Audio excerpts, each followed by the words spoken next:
Bugün hamdolsun bizler için çok mutlu bir gün, çok keyifli bir gün. Öğrenci arkadaşlarımız içerisinde daha keyifli, daha mutlu ve daha heyecanlı bir gün.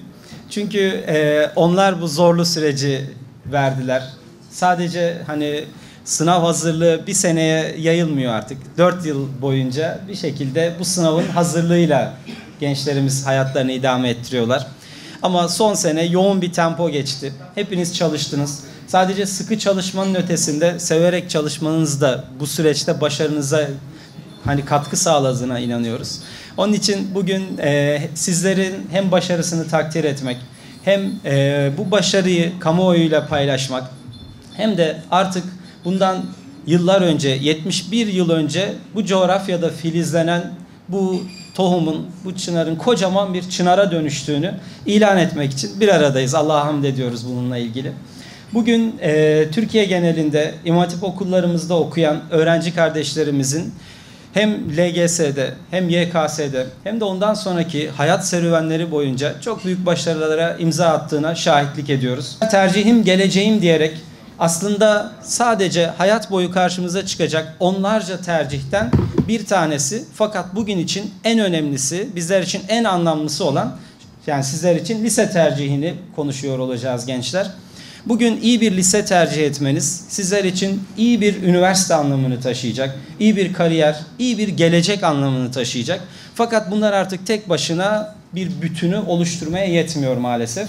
Bugün İmam Hatip okullarını tercih eden gençlerimiz için bizler çift kanatlı bir gelecek vaat ediyoruz. İmam Hatip okullarımız bu misyonla, bu ruh üzerine inşa edildi ve kuruldu ve bugün o ruhu en kuvvetli bir şekilde sahada yansıtmaya ve bunun mücadelesini vermeye devam ediyor. Yeni dönemde İmam Hatip okullarımız program çeşitliliğiyle aslında tercihim geleceğim diyen gençlere çok ciddi bir alan açmakta. Bugün şimdi birazdan program çeşitliliği ile ilgili anlattıklarımı duyduğunuzda velilerimiz, belki hocalarımız ama basınımızın kıymetli mensupları da şaşıracaklardır. Ya Allah Allah, bu okullar mı var, bu başarılar mı var diyeceksiniz belki. Bugün maalesef sahada okullarımıza dair üretilen bütün olumsuz tezviratlara, bütün olumsuz algılara rağmen İmam Hatip'teki genç kardeşlerimiz Türkiye'de yerli ve milli duruşu sergileyen ve ülkemizin geleceği için ter döken gençler olarak bugün karşımızda duruyorlar.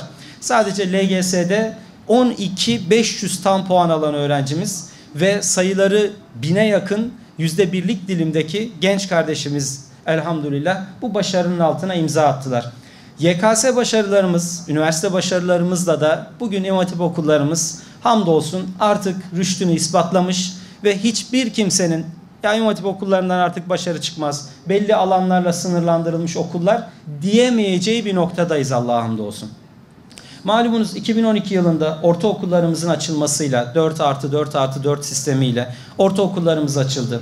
Yıllardan beri süre gelen katsayı zulmü ortadan kaldırıldı ve proje okullarımızın açılmasıyla birlikte sahada güçlü, nitelikli İmam Hatip okullarımız tekrardan 28 Şubat öncesindeki gibi güçlü formatlarıyla sahada yerini aldılar. Bugün 2018, 2019, 2020, 2021 ve inşallah bayramdan sonra açıklanacak olan 2022 YKS sonuçlarında da İmam Hatip okullarımızın yükselen grafiğine bir kez daha şahitlik edeceğiz. Geçen sene 2.7 milyon öğrencinin girdiği üniversite sınavında ilk %42 İmam Hatipli genç kardeşimiz vardı. İlk 1000'de 387 İmam Hatipli genç kardeşimiz başarının altına imza atmışlardı. Bugün program çeşitliliğimizle ilgili birkaç başlığa da değinmek istiyorum. Bugün İmam Hatip okullarımız şu anda sahada 9 yabancı dilde eğitim veren Türkiye'deki tek eğitim kurumu olarak karşımıza çıkıyor. Şimdi desem ki İngilizce ve Arapça eğitim veren okullarımız var. Bunları zaten hepimiz biliyoruz. Fakat bunun dışında Türkiye'de Japonca, Çince, Farsça, Almanca, Fransızca, İspanyolca eğitim veren okullarımız var ve bunlar İmam Hatip okullarımız. Türkiye'de bu formatta, bu mantık üzerine kurgulanmış tek okul türü İmam Hatip okullarımız. Bu sene nasip olursa 10. yabancı dilimiz İtalyanca'da İmam Hatip okullarımızda açılacak Ve inşallah İmam Hatip okullarımız Türkiye'nin geleceği adına söz sahibi olacak gençleri yetiştirmeye, dil okullarımızda da, uluslararası arenada ülkemizi temsil edecek gençleri yetiştirmeye de bu noktada devam edecek. Ülkemizin manevi dinamiğini oluşturan hafızlık proje okullarımızda bu program çeşitliliğimizle devam ediyor. Bugün Türkiye'de şu anda İmam Hatip okulumuzda okuyan, örgün eğitimle birlikte hafızlığını devam ettiren 18.000 genç kardeşimiz var. Bunlar ortaokulda hafızlıklarını yapıyorlar ve okula ara vermeden liseye devam ediyorlar. Örgün eğitimle birlikte hafızlık projemizde bugün Türkiye genelinde hamdolsun çok başarılı bir noktaya ulaştı ki burada Reyhan kızımız var. Türkiye'de LGS'de 500 tam puan alan, hafızlık aynı zamanda hafızlığını yapan ve aslında hem ülkemizin maddi ve manevi direklerinden birine dönüşecek bir formatta Reyhan kızımız da burada. Onu da huzurlarınızda tekrardan tebrik ediyorum. Hem hafız hem de Türkiye şampiyonu olarak göğsümüzü kabarttı. Allah razı olsun. Teşekkür ediyoruz. Hafızlık proje okullarımız da bu noktada sahada güçlü bir şekilde nitelikli gençlerimizi yetiştirmeye devam ediyor. Lise tercihinizi yaparken kesinlikle ve kesinlikle İmam Hatip okullarımızı ziyaret etmeden, okul müdürlerimizle konuşmadan, o okulların iklimini, okul atmosferini görmeden kesinlikle lise tercihinizi yapmayın. Okullarımız sadece 4 duvar olmaktan ibaret değil sevgili kardeşlerim. İşte birkaç böyle renkli duvar, işte birkaç okulun lobi görüntüsü, birkaç spor salonundan ibaret değil bizim okullarımız. İmam Hatip okullarımız kurulduğu ilk günden beri bir ruhu, bir kimliği olan okullar. Bu okullarımız çift kanatlı gençler yetiştirmek üzere kurulmuş okullar. Okulları mezunlarıyla, okul aile birliğiyle, dertli ve gönüllü öğretmen ve idareci kadrolarıyla bugün hepimize muhteşem bir aile ortamı sunuyor. Bu noktada tercihim geleceğim diyen bütün kardeşlerimizi tercih yapmadan önce İmam Hatip okullarımıza davet ediyoruz. Sen hafızlık yaptın. Evet. Hafızlıkla birlikte aynı zamanda yani aşağı yukarı bu sene 1.200.000 öğrenci LGS'ye kayıt yaptı. 1.050.000 öğrenci de sınava girdi. Yuvarlak bir rakam veriyorum.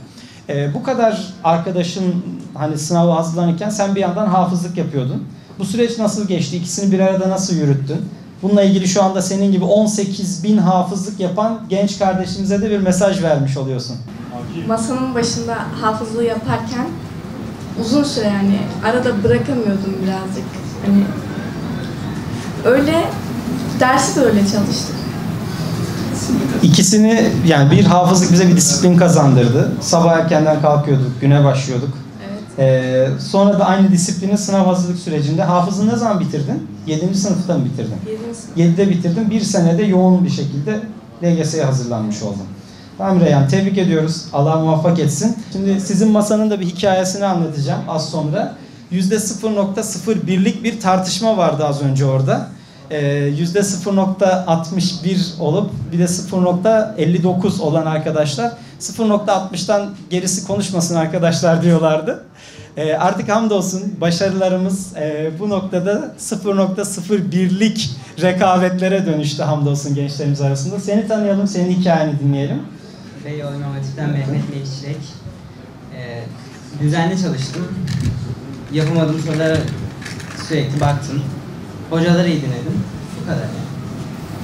Kaç sene yani normal hazırlık sadece 8. sınıfta mı hazırlandın? Evet, sadece 8'de hazırlandım. Bu kadar yani. Peki sana da soralım. Hangi okulu tercih edeceksin? Kartal Anadolu İmam Hatip Lisesi mi? Kartal'a ikinci bir yolcumuz çıktı buradan. Teşekkür ediyoruz. Hemen mikrofonu yana aktaralım. Ben Muhammed Selim Çavaş. Ben de Muzaffer Dağ Kuzey Depoları İmam Hatip Okulu'ndan mezun oldum.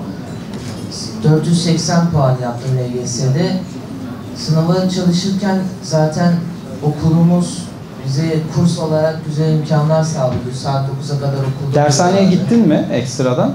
Yok, okulun sadece kendi, okulun kendi evet. hazırladığı, okulun kendi içerisindeki kursta mı hazırlandın? Evet. Yani okul hocalarımızla hazırlandın. Süper, muhteşem bir başarı hikayesi.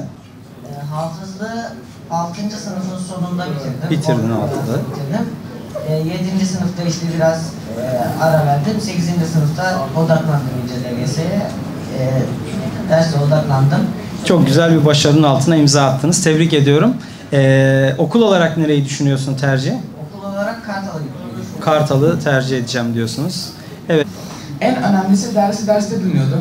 Yani LGS'nin en önemli şeylerinden biri. Konuyu tam olarak almayı, ona göre yeni nesil soruya branş denemesi çözmek. Bu çok önemli LGS başarısı için. Bunu yapıyordum ve Allah nasip etti. Başardık. 500 tam puan aldın. Evet. Peki şu an ne hissediyorsun? Sınav bitti. Artık keyifte, rahat bir ortamdayız şu anda. Evet, yani çok mutlu hissediyorum. Yani çok güzel bir duygu. Elhamdülillah. Sen nereyi tercih etmeyi düşünüyorsun? Kartal'ın ve daha yakın. Kartal daha yakınız. Evet.